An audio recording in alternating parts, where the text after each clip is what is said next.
Welcome to Ask a Scholar, a collaboration between Virginia Civics and the Miller Center at the University of Virginia. I'm Jen Patia-Howell, the co-executive director of Virginia Civics, a nonpartisan, nonprofit organization that promotes constitutional literacy, critical thinking, and civic engagement, empowering the next and now generation of leaders in Virginia. With Ask the Scholar, students and teachers are in control. You ask the questions, and Miller Center experts are here to give you their take on the answers.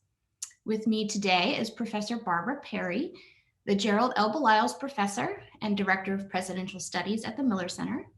Professor Perry, welcome to Ask the Scholar. Would you introduce yourself to our viewers and tell us a bit about the Miller Center? Sure, would be happy to. Thank you, Jen, and thank you to Virginia Civics for having me. And thank you so much for this important work that you do. I'm just delighted to join you and to be able to answer questions today. As you say, I'm at the University of Virginia's Miller Center, where I head up the Presidential Studies section, as well as co-chair the Presidential Oral History program. And I came to the Miller Center about a decade ago to participate in one of its primary programs, which is called the Presidential Oral History program. The Miller Center has done oral histories of presidents going back to Gerald Ford and coming right up to the present. So we are engaged in doing oral histories for the Obama project, and we hope to do a Trump project as well. We also do presidential recordings. So we take recordings that presidents began making really with FDR, but particularly coming on strong with John F. Kennedy, Nixon, and Johnson. And our scholars go through those, and those are available to students and teachers on our website. And particularly for our website, we focus on the Constitution and the presidency and public policy. Teachers and students might like to know, if they don't already, about our American President portion of our website, which has essays and primary sources on every single one of the presidents. So we welcome everyone to come to www.millercenter.org and check that out. As for me, I have been at this really since I was a child. I love politics and government and history and the Constitution. I think it goes back to my mother taking me to see John F. Kennedy when I was only 4 years old. And I became so interested in presidents that as a child, I was reading little children's biographies of Washington and Lincoln. And that really carried me through all the way into college, where I majored in political science and began studying the Constitution, especially with a year-long course on constitutional history. And then made that part of my program at the University of Oxford, where I did a master's degree, and at the University of Virginia, where I did my doctorate.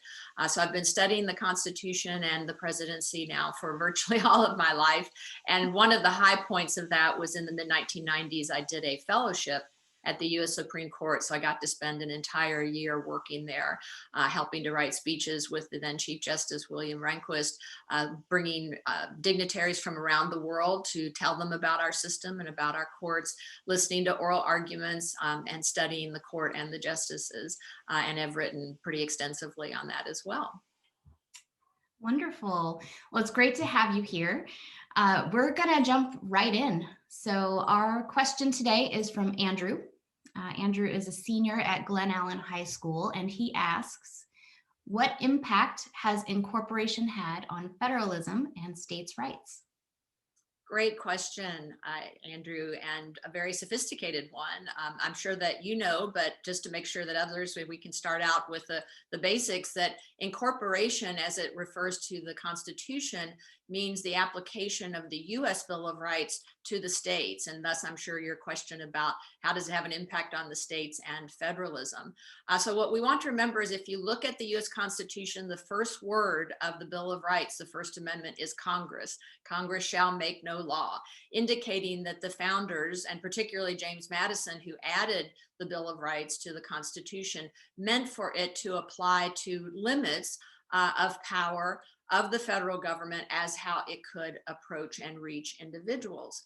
But as time went on, with the addition of more amendments, particularly the 14th Amendment in 1868 after the Civil War, it was used as a vehicle by the Supreme Court starting in the late 1800s to apply the U.S. Bill of Rights, the federal Bill of Rights, to the states, and to limit what states could do to individuals in terms of violating their individual rights.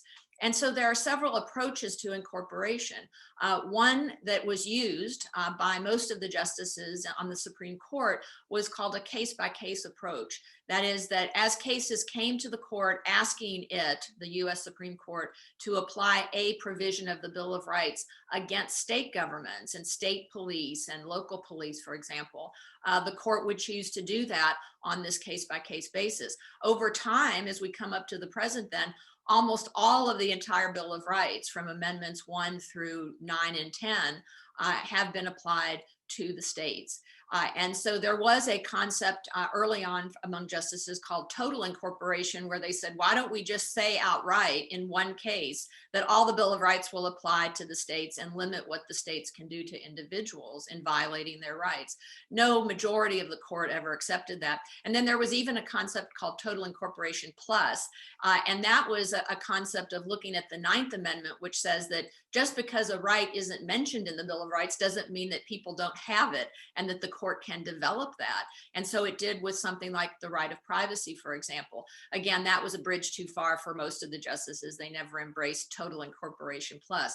But to the heart of Andrew's question of how does this process impact states? Well, you can imagine if there are limitations on what the federal government can do to us in trying to protect our individual rights against government usurpation, it has the same limiting factor then on states and what state governments can do to us and what, again, police can do to us, at least in theory. You know, we know that people's rights aren't always protected, and sometimes you have to go to court to try to get those rights protected.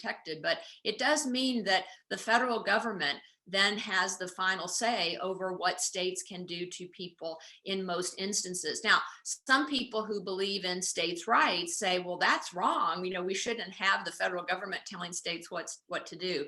But the fact of the matter is that under our first Constitution, the Articles of Confederation, the states were the most powerful entities in our system. But that system began to fail. We realized we needed a stronger federal government. That's why we have the Constitution we now have.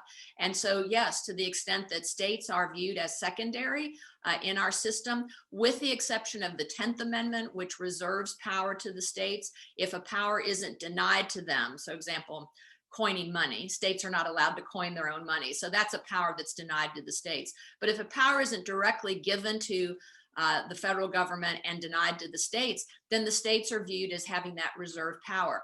That typically has been defined as the power to regulate the health, safety, welfare, and morals of the people. And so states are given power in that sense, but they are not given the power now because of incorporation to violate our individual rights.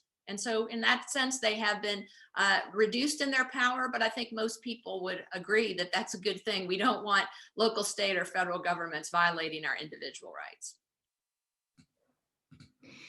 Wonderful. Thank you so much, Professor Perry, for your excellent insights, and to Andrew for your most important question. If you have a burning constitutional question, just let us know. You can submit your questions at bacivics.org/askascholar. On behalf of Virginia Civics and the Miller Center, thanks for watching. Keep the questions coming and let's keep the conversation going.